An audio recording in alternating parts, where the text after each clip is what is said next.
જય ખોડિયારમાં, જય દ્વારકાધીશ. કેમ છો બધા? મજામાં? તો મજામાં દેશો. તો આજે આપણે બનાવવાનું છે ડાંભાનું શાક. હાલો તો આપણે પેલા તો આપણે ડાંભો જવાડામાં લઈ આવ્યા છે. તો આને ડાંભો કહેવાય. ઓહો હા, કઈડા મોટા મોટા છે. તો અને આનું શાક બહુ મસ્ત થાય છે. તો આપણે પેલા આને ધોઈ નાખવાનું હોય, કેમ કે આમાં ધૂળ ચોટી હોય ને એ ન ખવાય.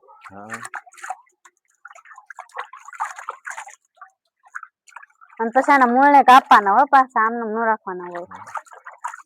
જો દોસ્તો, આ ઘરનો ડાંભો છે અમારે. હવે આ બે બેનું બનાવે છે શાક આ ડાંભાનું. કઈ રીતના બનાવે તમને બતાવીએ.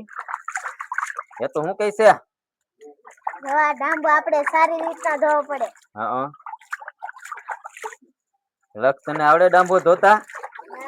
તો જા ખવરાવા લાગવાનો હોય ને. અમારે લગભાઈ આવી ગયા કામ કરવા. વરસાદ ધીમો ધીમો ચાલુ થઈ ગયો છે. વાહ લક્ષ, શું કેશો? આ ડાંભાનું શાક અમે બનાવી છે.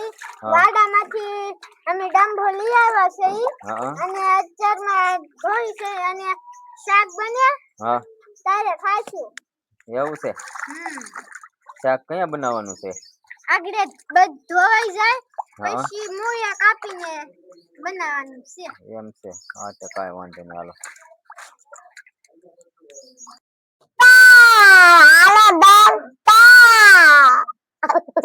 એવું એક ભાઈ જો આપણે જો ડાંભો હારો કરી નાખ્યો છે. આ બધા જો પાંદડા છે અને જો આપણે ડાંભો સુધારેલો છે.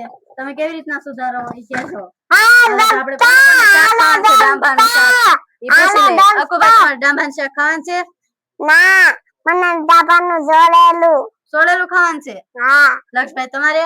મારે ખાવાનું છે. ખાવાનું છે? હા. એ તો બેન તમારે? મારે તો ખાવાનું જ હોય ને. ઓ બેન, તમારે ખાવાનું છે કે નથી ખાવાનું? મારે ખાવાનું જ છે. કિશુબેન, તમારે? મારે તે. તો જો આ બધાને ખાવાનું છે ને મારે ખાવાનું છે. હો તો આપણે ડાંભો સુધારી નાખ્યો છો. તો હાલો આપણે ડાંભાનું શાક બનાવવાનું છે. તો વિડીયોમાં બને રહેજો. હા દોસ્તો, આની બેન ડાંભાનું શાક બનાવે છે. આવી જાવ ખાવા. બધા આવી જાવ ખાવા.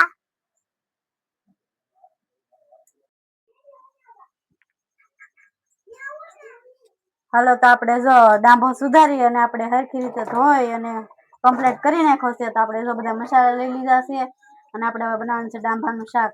અને એ રીતે દેશી રીતમાં. હાલો આપણે જો ડાંભો ધોઈને તૈયાર કરી નાખ્યો છે. જોઈ શકો છો તમે. અને આપણે તેલ પણ ગરમ થવા મૂકી દીધું છે. તેલ ગરમ થઈ જાય એટલે આપણે નાખવાની છે રાઈ. ચાલો હવે આપણે તેલ ગરમ થઈ જાય એટલે રાઈ નાખી દઈએ.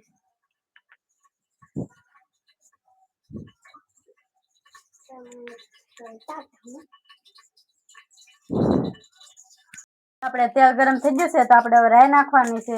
હવે આપણે રાઈ નાખી દઈએ.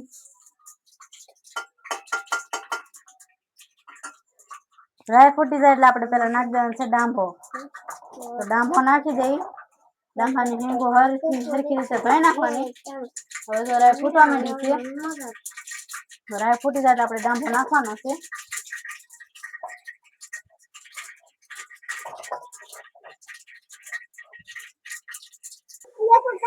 હવે આપણે આમાં ડાંભો નાખી દેવાનો છે. તો આપણે ડાંભો નાખ્યો છે. હવે આને આપણે હલાવવાનો છે એટલે પાકી જાય.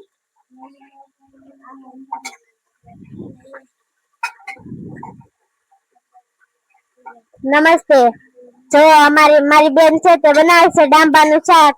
તમારે ખાવું હોય તો આવી જાવ અહીંયા. મારી બેન છે ડાંભાનું શાક બનાવે છે.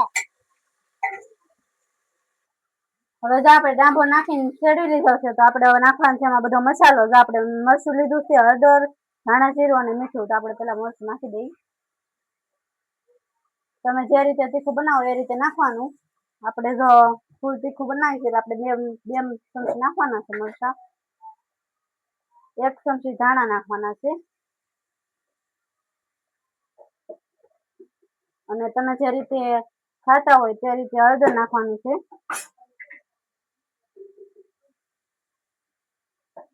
થોડુંક એવું મીઠું નાખી દેવાનું છે.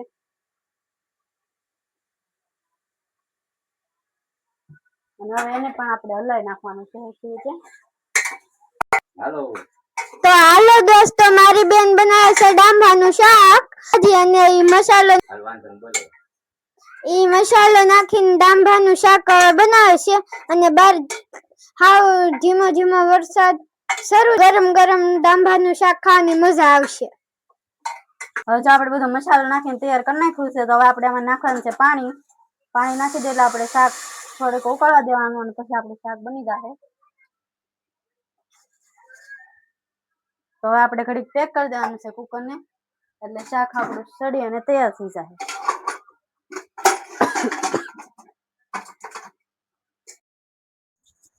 હાલો, જો આપણે શાક સડી અને તૈયાર થઈ ગયું છે. જો આવી રીતના શાક બને છે, દેશી ડાંભાનું શાક અને એની હારે ખીચડી અને દેશી રોટલા. તો હાલો આપણે બધા ખાવા વી આવો અને વિડીયોમાં કોમેન્ટ કરજો કે તમને કોણ કોણ ડાંભાનું શાક કેવી કેવી રીતના બનાવે છે, તો એ કોમેન્ટમાં જણાવજો. કેવું લાગ્યું બેન? મસ્ત હે, હજી ખાવું તો પડશે ને. ખીચડી છે.